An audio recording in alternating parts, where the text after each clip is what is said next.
India's number 1 varicose veins hospitals ఐబీసీను సంప్రదించండి. మీ నొప్పి లేని ప్రయాణాన్ని ప్రారంభించండి.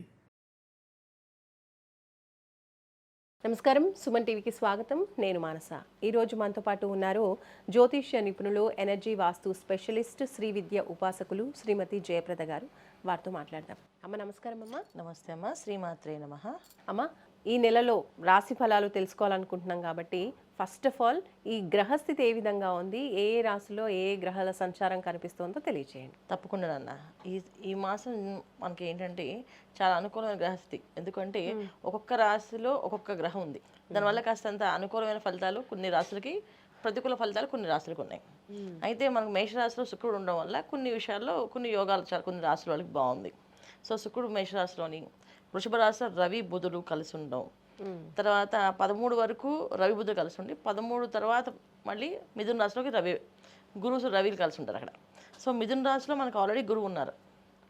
తర్వాత కర్కాటక రాశిలో కుజుడు మార్పు సింహరాశిలోకి వెళ్ళడం, సింహరాశిలో కేతువు కుజుడు కలిసి ఉండడం, కుంభరాశిలో రాహు ఉండడం, మీన రాశిలో శని భగవానుడు. గ్రహాలన్నీ ఈ ప్లేసుల్లో ఉండడం వల్ల ఏమవుతుందంటే కొన్ని రాశులకి చాలా అనుకూలమైన ఫలితాలు బ్రహ్మాండంగా కనిపిస్తున్నాయి ఈ మాసం. కొన్ని రాశులకి మిశ్రమ ఫలితాలు కనిపిస్తున్నాయి.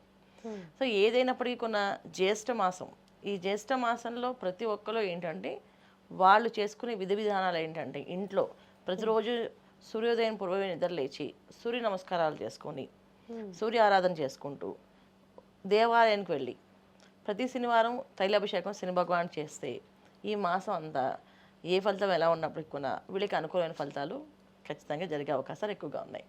సో జ్యేష్ఠ మాసంలో తైలాభిషేకం అమ్మవారికి కానీ శని భగవానికి కానీ ఇంట్లో వీళ్ళు పెద్దవాళ్ళకి గౌరవించి పాద నమస్కారాలు కానీ ఇలా చేస్తూ ఉంటే కనుక ఖచ్చితమైన మంచి మంచి ఫలితాలు వస్తున్నాయి.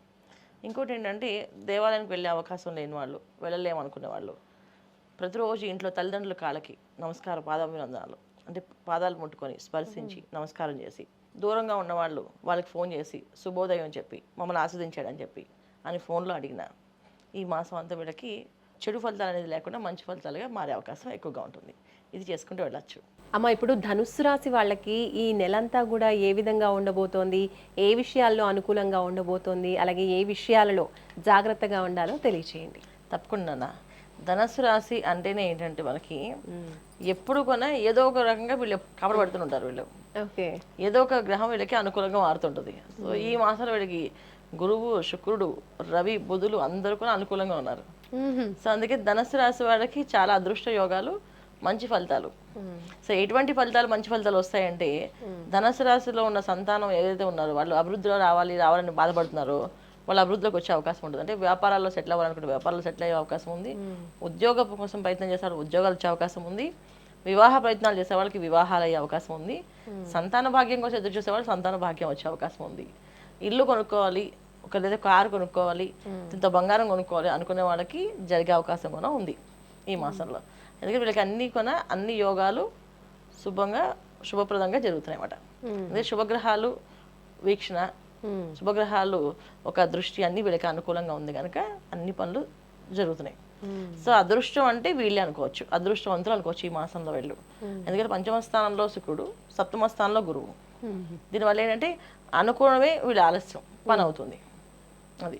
సో ఈ మాసంలో వీళ్ళు శుభకార్యాలు ఎక్కువగా చేయడం కానీ, శుభకార్యాల్లో పాల్గొనడం కానీ, శుభకార్యాలు సాయం చేయడం కానీ ఇలాంటివి చేస్తే ఇంకా మంచి ఫలితాలు కనిపిస్తున్నాయి. అది గృహ యోగాలు అనేది బాగా ఉంది. సో గృహం కోసం ఎవరైతే ప్రయత్నం చేస్తున్నారో ఈ మాసంలో వాళ్ళ ప్రయత్నం సఫలీకృతం అవుతుంది అనమాట. రైట్. ఇంకేమైనా పరిహారాలు పాటించాల్సి ఉంటుందా అమ్మా ఈ నెలలో? అలాగే ఏ దైవాన్ని ప్రార్థించాలో కూడా తెలియచేయండి. తప్పకుండా. లక్ష్మీనారాయణని స్తోత్ర పారాయణ, తర్వాత లక్ష్మీనారాయణలు ఇద్దరికి తులసి మాలలు తీసుకెళ్ళి ఇవ్వడము, ప్రతి ఆదివారము నవగ్రహ ప్రదక్షిణ చేయడం వల్ల అన్ని కూడా అనుకూలంగా జరుగుతాయి, ఎటువంటి ఇబ్బందులు లేకుండా జరుగుతాయి. ఎందుకంటే ఇక్కడ రాహు కొంచెం ఇబ్బంది పడతాడు, శని భగవానుడు, తర్వాత ఇక్కడ కేతువు వీళ్ళు కాస్తంత ఇబ్బంది పడతారు. ఎందుకంటే 9th హౌస్లో కేతువు అనేది ఉండడం వల్ల ఏమవుతుంది, కుజకేతులు కలిసి ఉండడం వల్ల ఇంట్లో పెద్దవాళ్ళకి అనారోగ్య సమస్య వచ్చే అవకాశం కానీ, ఆరోగ్యం విషయంలో కాస్త ఇబ్బంది పడే అవకాశం కానీ, శుభకార్యాలు జరుగుతున్నప్పుడు మధ్యలో ఆగిపోయే అవకాశం కానీ జరిగే అవకాశాలు ఉన్నాయి కనుక కాస్త లక్ష్మీనారాయణ ఆరాధించుకోవడం, ఆదివారం పూట వెళ్ళి నవగ్రహ ప్రదర్శనాలు చేయడం వల్ల అటువంటి చిన్న చిన్న సమస్యలు కూడా రాకుండా ఉంటాయి. ముఖ్యంగా తండ్రికి ధనుస్సు రాశి వాళ్ళకి తండ్రి ఎవరైతే ఉన్నారో వాళ్ళకి అసలు ఇబ్బంది వచ్చే అవకాశం ఉంది. సో తండ్రి గారికి ఎటువంటి ఇబ్బంది రాకుండా ఉండడానికి వీళ్ళు నవగ్రహ ప్రదక్షిణాలు చేస్తే అన్ని అనుకూలంగా మారే అవకాశం ఎక్కువగా ఉంటుంది.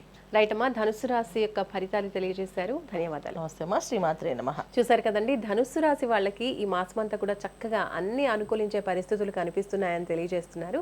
అలాగే లక్ష్మీనారాయణని పూజించడం వల్ల ఇంకా అనుకూలత పెరిగే అవకాశాలు ఉన్నాయని మనకి అమ్మ తెలియజేస్తూ ఉన్నారు. చూస్తూనే ఉండండి సుమన్ టీవీ. నమస్తే.